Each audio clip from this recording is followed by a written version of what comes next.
if something happens and I go with them, they take me for questioning. And I'll say, you know what, Plod? I'm quite hungry. I fancy a bit of Burger King. No, it's a mistake. He say, shut your mouth. And some police officers, they're a bit potty mouthed as well. Shut the F up. No, I agree. But Dylan Roof got Burger King. He's just done a mass shooting. I didn't know that. I didn't actually know that. He got on the way. Oh, really? He stops for a burger. And you know the New Zealand New Zealand terrorist who killed the Muslims. Front page of the Daily Mirror or one of these tabloids. There was a word that is etched into my psyche. Don't know he likes me. I know. It's etched. They call him angelic. This was on the front cover. Angelic. That's a term of endearment, isn't it? It's a term of endearment. And in the metro. This was about a year ago. I remember because I screenshotted this. Would you say any baby is capable of extremism? Any what? Any baby? No. But front page of the metro. Jihadi baby. No, it's wrong. It's wrong. I don't disagree with that. But the point that I'm trying to say is, when it comes to terrorism, it's selectively used. No, I agree. Like with the Plymouth shooter, it wasn't mentioned. Last year, there were 4 terrorist attacks in the United States in one day. 4. Wasn't reported. I told you since 9/11, 75% of the attacks have been far right. Donald Trump didn't even acknowledge that there's such thing as far right extremism. Because he was talking about the group that was what are they called? That group that follows him, the bully. But anyway, he has a very strong Christian whole base that he goes to evangelicals. Evangelicals. But what I'm trying to say, my friend, is terrorism, like many things have happened because I cover these stories. Whenever it's done by a person not of color, the word terrorism is missing. This is stabbing. I would never equate Islam with terrorism. That's very good and very honest of you. I would never, because it's wrong to do that. But there's, like I say, there's still things that I need to get a better understanding of. Of course, that's what we're discussing. Because there's still things that, doesn't sound right to how I see morality. Go for it. Okay? So you've explained things very well. Thank you. I didn't expect to speak to so many people, so I've sort of lost my train of thought. No problem. The crowd has halved. It has, I take full responsibility. They're here for you. That's actually an insult. So the crowd's halved. I'm joking. Because you're popular. I mean, I have so many friends, but I've forgotten. Is it the hijab? Do you have an issue I have with no the hijab? issue with the hijab.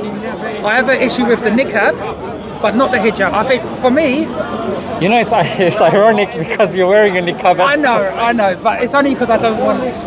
Only because of the cameras. But my friend, the sisters wear the niqab because of the brothers. But you wear it because of these brothers. They wear it because of those brothers. I don't know. For me, and the niqab. The hijab I have no issue with. In fact, I think it's beautiful because it's a sign of modesty. Even as a woman doesn't get forced, it's beautiful. I can't sort of disagree with a woman. Shane, even in this country, you got this guy over here, he's from Manchester. In Manchester, 1901. I'm Chelsea. 1901. In Manchester. There's this footage that came out. It was on Channel 5. They've coloured it now. Before it was black and white, now it's in colour. It was British women in Manchester going around with hijabs on. You know what I'm saying? So the thing with niqab is, Shane, would you agree that a woman that doesn't want to show her face has the right to do so? In a secular society, yes. I believe that you should have the choice. But would I necessarily agree with that choice? But it doesn't matter to the individual, obviously. I'm a nobody. But I don't know. I see it. I don't know. It's hard to describe. Think about it. I would personally say I see it oppressive when I see a woman at a beach in a bikini, not that I do that, yeah. Just in case. ABC, now I'll make a clip out of that, yeah. So I would say, in fact, I think Norman Finkelstein had this post. I haven't referenced it, but it does seem logical sense. He said when the Europeans went to America, they saw that the natives were naked and they were clothed. Yeah. And they said, we are there to civilize you. Look at these naked people, we're here to civilize you. So they seemed that as a form of oppression. So I also see, for example, in the Daily Mirror, this was again, I'll say about a couple of months ago, there was I think about 12 or 13-year-old girl who wanted to wear a skirt, because in secondary schools you have to wear a skirt. Now, they wanted it up to here, she wanted to wear it up to here. The school took her and the family to court. I didn't know that. I would say this is oppression. I would say this is oppression. I would agree with that. In France, in the beaches. They banned it. No. I'm going to tell you something else. You know what? In France, the burkini is banned. So the burkini is like swimwear, but it covers the whole body. Now, a woman was wearing a burkini, and this picture went viral of two French officers armed, going to her, and telling her to take it off. She was forced at gunpoint, Shane, to strip. This is pretty much what's happening. Do you see? So if women, and I'm telling you, Shane, because Islam, number one, is the fastest growing religion, especially here in the West. That's number one. And number two, the adherents to Islam are women. And most British women, when they enter Islam, they choose to put on the niqab. And I'll tell you why, Shane. It's because, in fact, you know Keira Knightley? The actress. Pirates of the Caribbean, So there's an article in The Guardian where she goes, I don't know of a single actress that has not been sexually harassed. She says it's normal for us now, when we're going to be sexually harassed. It's wrong, isn't it? Now the thing, Shane, is because society has become so sexualized, you have some people that don't want to show themselves. They're like, why should I be judged by my face or by this? So the point that I'm trying to come to, Shane, is this. If somebody wants to do that, I agree. I agree. If you want to wear the niqab, I personally have no issue with it. There you go. And I think if France is not my country, if the French want to ban it, it's up to them. It's not my society, right? That's absolutely fine. But I believe in this country, it should be allowed. Of course. If you want to wear the niqab, and if you want to cover your whole face, your whole body, no problem. As long as you're not getting forced to do it. Let's move on to the next point. That's fine. Okay. That's fine. I mean, eating pork? No. That's alcohol? That's an individual. No. Cigarettes? No. Praying 5 times a day? No. Respect of parents? No. Respect of elders? No. Looking after society? No, like I say, I don't want to ask these questions in a negative way. No, look, Shane, I'm going to be honest with you. I'm a YouTuber, That's why I came to you, because you're popular. There's not a single day that I wake up and I don't see someone insulting me, my family, my channel, my dignity. I guess I'm desensitized. One of my contentions, and it probably hurts you more, is there's so many groups that claim to be Muslim that do so many bad things in the name of your religion, and it's just such a bad image. Okay, so I'm detecting. And that probably hurts you more than it hurts me. I'm detecting. As a good person. It is. I'm detecting from you. When you say groups, am I correct to assume that you mean ISIS, yeah? Not just ISIS. But is that something that plays on your mind? They are the biggest recent group. Al-Qaeda, Al-Shabaab, what's the group in Nigeria, Boko Haram? Which is the ISIS system. I don't know too much about Hamas to form an opinion on that. And again, the Taliban in Afghanistan, I don't have enough. I'm very impressed with your knowledge of these so-called terrorist groups. Are you aware of the 969? Are you aware of the Sangis or the Hindutva? No. Okay, I'm guessing they're good. No, so 969 are the extremist group in Myanmar. They are the ones that are committing atrocities in the name of Buddhism to our Burmese brethren and sisters as well. The Hindutva, this is on a daily basis, my friend. If you go home and you search Hindutva crimes in India, literally, there are people that are told on the street, if they find out that you're a Muslim, on the street, they will say, you need to now proclaim Jai Shri Ram. That means, Jai means long live their God, Ram. So going to people, and then if they refuse to, beating them in front of the public. And these videos, they're viral. They go viral. And this is, I'm telling you, I follow, and I would suggest you follow him on Twitter as well. CJ Worlman. He's an Australian journalist. CJ World, Werleman. CJ Worlman. He's a bit more balanced in terms of the atrocities that he shows. Talk about different ones. Exactly. So 969, unaware of, Hindutva or the Sangis. And you know what? I should know about these groups. No, but what I'm trying to say, what I'm going to say, Shane, is I don't blame you, because the mainstream media, it's, if you look at the interests and the funding, for example, Sky, Sky, and not CNN, Fox, I think Washington Post, or I'm not sure about Washington Post, but that's called the Murdoch Empire. And Murdoch himself he's an open Islamophobe. Look at his tweets, he's openly. So the point that I'm trying to say is, if you look at where the funding's coming from, from anti-Islamic. Exactly. So we've got the 969, we've got the Hindutva.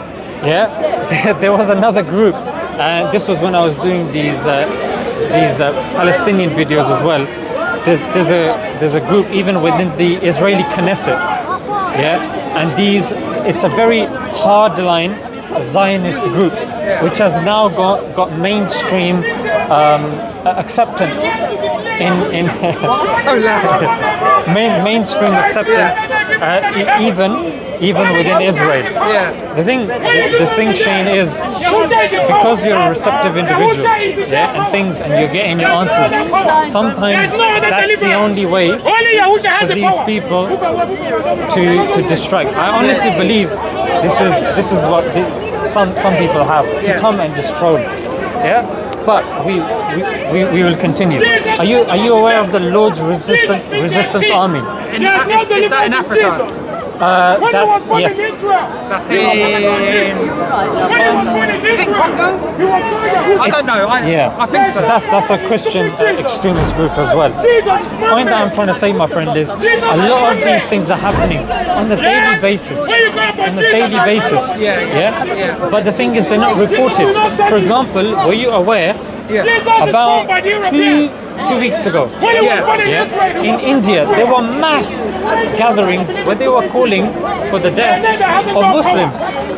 Open in Israel. Sorry, 1 second. Sorry, I had an important message. No problem. So, point that I'm trying to say, Shane, is there's many of these groups that don't get media coverage. Why? Because it doesn't meet the interests of the media. For example, you know this whole Israel-Palestine issue that was going on?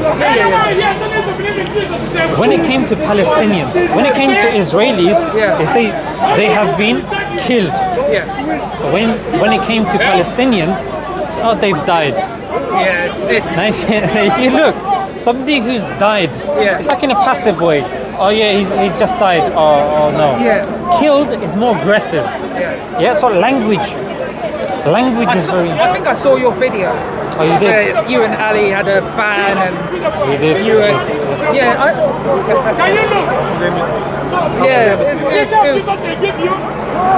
I can't dispute that. So Shane, the language does play a role in it does, how Shane. it does. Yeah, it does. No, And the thing is, Shane, if you look into this India thing, there's a lot of madness going on in India. I saw a documentary actually. It was in Vice probably, isn't it it? might have been where Or Showtime.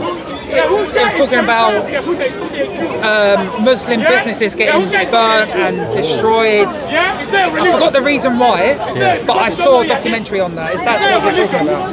That's also happening. Yeah. That's definitely happening. Are you aware of the concentration camps in China as well? I don't know. Uyghur. Yeah. Some people pronounce it Uyghur. I just go with the Uyghur. Because that's basically what people are there's familiar Muslims, with. and not just Muslims. There are some Christians that are being put in these camps as well. Of course. Yeah, I mean, there's a lot of injustices.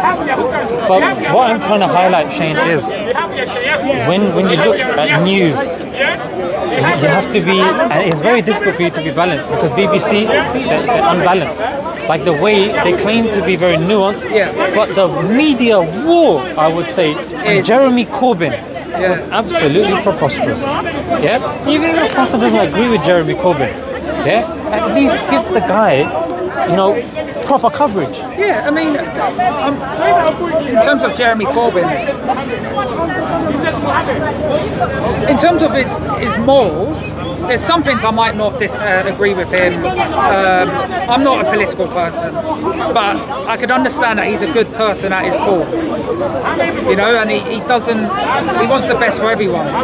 So in terms of that, there is a lot of media interpretation of him being a supporter of terrorism and this and that.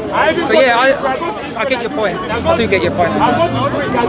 And just a correction, it's just entered my mind. The 75% that I said, it was actually a report that was submitted to Congress. Oh, okay. Yeah, and this was by organization. Forgotten the organization, but you can search it up. Yeah. The 75% stat is pretty standard. But the other one that I was referring to, the British guy, who's a terrorism analyst, his stat was that you are more likely, in fact, the chance of you dying in a terrorist attack is 1 in 16,000. You're more likely to die. You're 100,000 times more likely to die in a car accident than you are in a terrorist attack. But the way the media portrays it makes it seem worse. No, I get you. I mean, you pretty much covered like the main kind of contention. My last, because I have to head off. No, that's fine. My last question is Jabi, have you got Quran? Have you got a Quran? Alright, no problem. Does anyone have a spare Quran? No, he's the one that's going to have to pay. When I went to try, I went to No, normally Ali's here with the table, and he normally has one. Sorry. Alright, so Shane, my gift to you is a virtual Quran. So this virtual Quran... I have actually got a Quran, but I mean,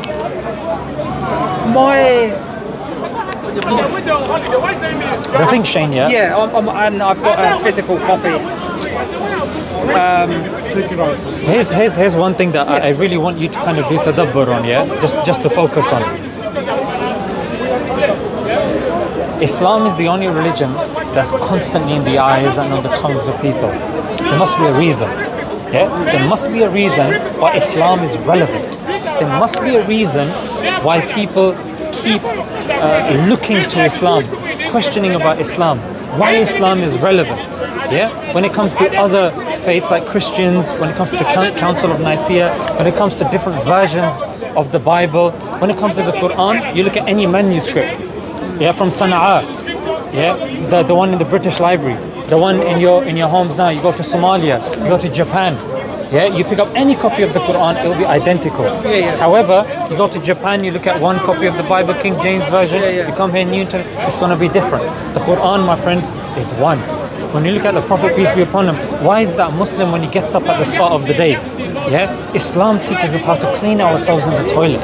It teaches us the ritual ablution to cut our nails to wash our hands, how to guidance breathe. of everything, isn't it? Yeah, to not to say oof, not to even say even a sigh of frustration to our parent. If think about it, Shane, even when it comes to small things like this, why would Islam need to tell us to clean yourself using tissue and water in the toilet? Respect your parents. Keep your mother. There's a lot of good moral things. I totally agree. I would recommend everybody listening to search this as well. It's called the Sykes Pico treatment. Yeah, Sykes Pico, Sykes, and Pico, Pikot. Yeah, Sykes Pico. What they did to the Ottoman Empire was literally they divided it up. So they said, So say, Russia, you take this, we'll take this, we'll take that, you take this. So carving up, and then that's what they did. So Palestine fell within the jurisdiction of the United Kingdom, and then they gave it away, which it wasn't theirs to give away, and that's why you have issues there till today. So after Sykes-Picot, what's happened is, and again I'm referencing that book called Killing Hope by William Bloom, B-L-U-M. I'll have to search that because that would be quite interesting to read. This after, just search up when you go home, Smile2Jannah and then Speaker's Corner, and this video should be up, our discussion. So search it, and these names that I'm saying, you can just go back and just check them again. Because everything that I've said, mate, I'm not just saying it to play to the crowd. There's only like 7 people there. I came to you because you're genuine and I like your content on YouTube. And I have maybe some misconceptions that I want to learn more about, just to understand, because I might have some bias from media. Like you said, like there's a lot of words and a lot of things that the media does. But just to do this point, before it slips my mind. So William Bloom, in his book, like I said, since World War II, he's compiled 50 nations. 50 countries that the United States has endeavored to interfere with. But of those 50, 30 are democratic countries that America has interfered in. And one that we know of today is Iran. In around 1951, it was ruled by somebody called Mohammad Mossadegh, and it was a democratic country. But because he wanted to nationalize oil, that then was an issue for the British and the Americans. That's why they overthrew him and then installed him with the Shah, and then afterwards the Ayatollahs came in. Ever since then it's been destabilized. But the point that I'm trying to say is this: it's Sharia is not within the interests of the West. Because if Sharia is implemented, then it's going to cause issues. So what they do is they do. I'll tell you why. And I want you to bear this in mind. What happened, Shane, was the main kind of oil dealer back in the days was Saudi. And back in the days when the dollar wasn't that strong, what they did was, when Saudi had an issue with what's going on with Israel Palestine, they started fiddling with the dollar rate of petrol. Now when they fiddled with that, the whole of America came to a standstill. Oil is what's powering our planet. America came to a standstill. And then you need to read a very good book. It's called Secret Affairs by Mark Curtis. Got a lot of books to read, eh? And I'm in there. He goes, after that, the Brits and the West goes, you know what? We need to make sure this never happens again. And that's when they had a very strong bond with the Saudis, and that's where Saudis backed the oil with the dollar, and that's how we had the petrodollar. And even in Afghanistan, it's a very significant place there. Iraq, as I would say, Venezuela, Iraq, Saudi, these are on the top 5 of the largest oil reserves on the planet. What's happened to these countries today? So it's look, even within India as well. India was ruled for 200 years. And if you read another book called Inglorious Empire by Shashi Tharoor, very well versed, aren't you? So I have to be, because I'm here telling you that, look, Islam is the way.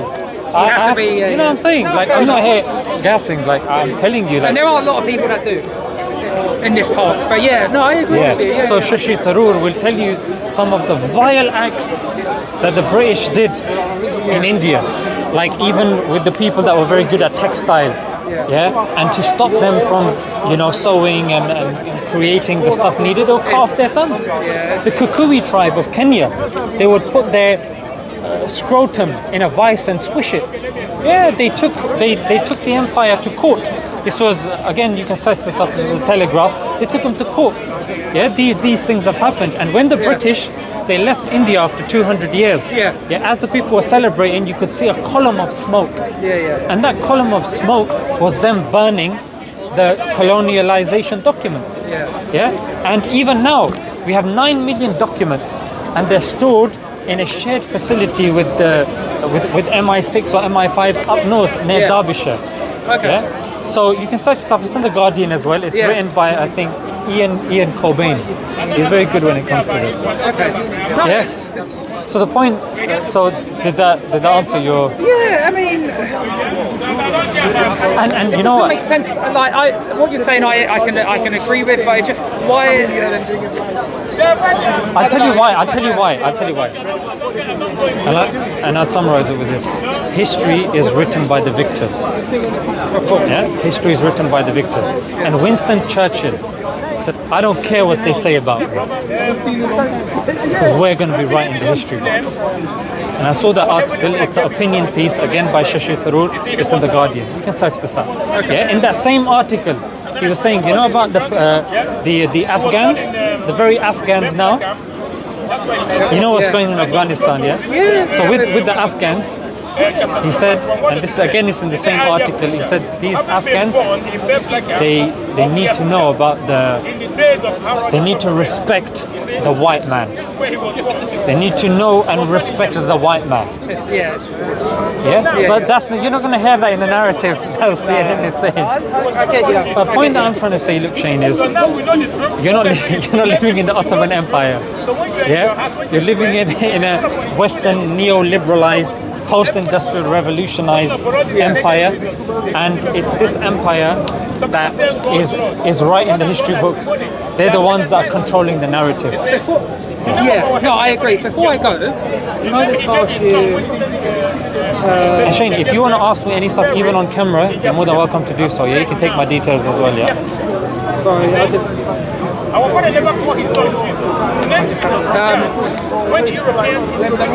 was I going to say? I've heard a few Muslims say that the UK is one of the best countries in the world to be a Muslim. Would you agree with that? I would, I'm born and bred. Bred, margarine, jam. No, of course. But there's a lot of people born and bred here that don't like this country for whatever reason.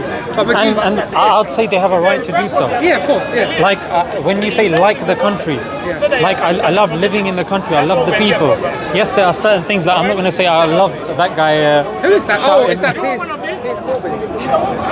Not Piers. Jeremy Corbyn's brother. Piers. Anti-vaxxer. That's it. So. You would say this is one of the best countries? No, to be honest, I've been to many other countries. I love it here. I love it here. I love the people here. But the thing is, I love it here. That's why I speak out when I need to speak out. I'll call Boris Johnson a clown. I'll do that. I'll say Bojo the clown. At times. Yeah, you know what I'm saying? You'll agree with me. Most of the country will agree with me. He's a clown. When what Prevent is doing to young kids that they say cucumber, and then they get shipped off to Prevent because the teacher thinks that he's talking about Kookaburra, or shifting a kid to Prevent because he's playing a Fortnite game. Hardcore, isn't it? So I will speak against Prevent. I will speak about these things, but when it comes to the country and the people of the country, of course, I wouldn't be here otherwise, to be honest. No, fair enough. I have, and you know what? I'm yet to come across somebody that says, I hate this country. I don't know why I'm here. Like, we're living in a country, you got a British passport, you can do what you want. But constructively, if you got an issue, so you come to Speaker's Corner, you give your views, and then if you come across someone rational like Shane, you'll have an excellent conversation. Oh, thank you. No, honestly, Shane, I wish, and you know what, I'm glad you stayed, and I'm glad that cameras have captured this, because Shane, this is the way. You're rational. At the start, you're a bit wobbly, but then when it came to rationality, when it came to common sense, you took it on board and you were like, you know what? Let me hear him out. You know what? He is making sense. And you know what, Shane? And I say this to the other people. The vast amount of Muslims are approachable. Yeah. If you have your neighbors, you have people that you go with to your schools or whatnot, I encourage you to dialogue with them. And that's why, like I say, I wanted to clarify some things with someone that I like, because I follow your channel. I've seen a few of your videos. I saw your video recently about the Taliban, and I thought it was quite interesting and constructive. You know, to take a more balanced approach. You know, I saw your video with Ali with the BBC video. You went to in North London, Embassy. Golders Green. Yeah, I thought that was fair. You know, I don't see an issue with that. I thought that was quite good. Thank you. Shane, like I said, I think you were on your phone when I said this. Yeah. Even if there's some questions you want to ask off camera, you can take my details, and then we can speak off camera as well. No, I appreciate that. Yeah. Thank you so Shane, much. look after yourself. Thank you. How do you prefer? Oh, anyway. Yeah. Yeah. Do you use email? I do. We're going to give you the number. Turn the mic off. Huh? We're going to give him your number. Turn the mics off. Yeah. I appreciate it. Yeah. Anyway, WhatsApp, Skype, All right. or email. It's up to you. Whatever's. In Instagram, DM would be better. Do you have Instagram? I do. Okay. Do you have Instagram? Just DM me on Instagram. Just say blob. You're not going to see it. There's so much. I'm going to do it now. Because you know what? I think this, smile. Okay. Smile. Oh, is it just your YouTube channel? Yeah. Oh, fair enough. Why didn't it come up? I guess you have a blue tick, right? I don't know. Oh, what? Not on Instagram. On